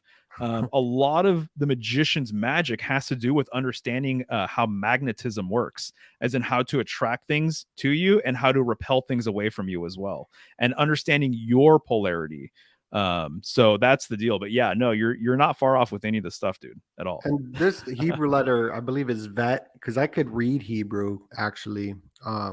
And it looks like a vet, because it's the third letter, three, which would be like a C, because there's Aleph, bet, vet. Bet has the dot in the middle of it, the second letter. So I don't know if there's What, anything up with that. do you know? I totally have not looked into this in a while, but do you know what the meaning behind vet is? Because each letter kind of has like a traditional like meaning behind it. Do you know what that is by chance? I don't, but they all have meanings to it. There's this movie called Pi that I really like that breaks down the Abba Ema, how one is like father, two is Yeah, mother. You put them together, it equals child through the right. number system. I don't know, but I'll ask some questions and look it up and then get back to you. Oh yeah, no, I totally got it. Yeah, I have printouts of all this stuff. I just haven't looked at it in a while, so I'd be kind of curious to know what that represents. And so moving to the next slide, I mean, this that's is amazing. That one connection, that pillar, that pole right there. I mean, it's just, you just opened my mind and the audience's mind. I mean, beautiful. how much deeper this all really goes. This That's right. is, That's right. I mean, fantastic. So far, thank you so much. Oh, dude, you got it, man. Thanks for having me. So notice that what he's holding in his right hand is a wand. Wand symbolism is related to the world axis when you really, really get down to the nuts and bolts of it. And what I've been saying is that when it comes to symbolism, most everything boils down to poles and holes. And that's what you're dealing with at the center of Earth is there's phallic symbolism, but there's also yoni symbolism going on. And so the phallic nature comes in via the world axis, the world pole, but then the yoni is, as I've been saying, that it's been believed that there's a gateway or an opening at the northern portion of Earth or the northern sky. And so when the magician is depicted like this, he is basically mirroring God separating the above from the below. But he's also saying, I am the bridge or I am the connection between the above and the below as well. And I embrace my full polarity for manifestation or magnetic sort of purposes. And because everything is now separated, the elements actually, there's order has been restored for perhaps the first time if you're thinking about it on that level, but order has been brought to the situation, which is why he has a table with the four elements before him, nice and orderly. You have the cup for water, you have the disc for earth, you have a sword for air, and then you have the wand for fire. And so what I was saying earlier basically is that there's this idea that the primordial universe had all of the ingredients, but everything was smashed together. And it wasn't until the world axis came to be, it wasn't until God separated the heavens from earth, was there any kind of order. It wasn't until the world axis was there any kind of stability in the universe. And so to me, when I see the magician now, it's speaking to all of this stuff, and it's world axis sort of symbolism all day long. And so you are an expression of the world axis as well, basically. And so I think that's definitely what's going on here, from the one to the wand to the elements to just everything. And so I think that's the deep encode, essentially. I was looking at the Office decode, Michael Scott, who was a magician when you go back to the original Michael Scott. And the original picture of Michael Scott, he's doing this as above, so below hand gesture. But in the show The Office, Michael Scott is a magician in the show. He always does tricks. And he also has the company Dunder Mifflin Infinity as well. So I think that there could be a connection to all that. Yeah, definitely. And so, as I was saying, it all goes back to the pole, which is the phallus and all of these other things. And so then if you scroll down, which it looks exactly like the wand that a lot of wands hold. And also, too, I'll just say there have been a lot of powerful people throughout history who want to be depicted like the magician, holding a wand or holding a scepter. So emperors and kings and queens, they're always holding the scepter because this scepter has long been associated with authority and power and with law. And that's like a whole nother tangent we can get into at some point. But suffice it to say, the original meaning behind the pole or the wand is the world axis. And what does the world axis lead you to? The pole star. That's why there is the pole leading up exactly to that eye, because it's just symbolic of everything that I'm saying. Amazing. Yeah, they're always holding that orb and wand. Yeah, exactly right. And so this is just to drive it home. Also, once again, just tying it all together. The third eye, the eye of God, the eye of providence, being emblematic of Polaris, and that middle way, which is what the magician ultimately represents, and what a lot of mercurial magical symbolism also represents. So when I see New World Order now, I think of New World Axis or New World Power or New World Focus, something along these lines. I think there's a few different ways of interpreting it, but I think the order component, order ab chaos, order out of chaos, I think it's very much related to a lot of the things that I'm talking about. So that's what I see in the symbolism. In Henry Kissinger's new book called his New World Order book called World Order, on the cover of the book you have Hyperborea, which is all connected to the north. Really? Yep. Wow. Interesting. So yeah, dude. So that's what I got, man. That's amazing. I mean, that was just fantastic breakdown. Thank you so much. Yeah, Yeah, you got it. I got all Mario's links down below. Make sure you go subscribe. This is the Patreon version, so you got the unedited, unfiltered, real deal. We'll be editing this video, make it real sexy for the world, and post it on YouTube. But everyone up here on Patreon, make sure to go subscribe. Everyone on YouTube, when this is public, make sure to go subscribe. Got all the links down below. Tell everybody how they can find you and support you. Yeah, for sure, man. Symbolicstudies.com is the easiest way to find me. I'm on YouTube, Instagram, things like that. But you can find all my links over there. And then also I have a Patreon. So patreon.com/symbolicstudies if you want to support me that way. I have study packets. I offer tarot readings. I have a bunch of other things going on. But if you go to my website, you can find everything there. All right, bro. Thank you so much. And thank you, everybody, for tuning in. Make sure you hit that like button. And God bless y'all.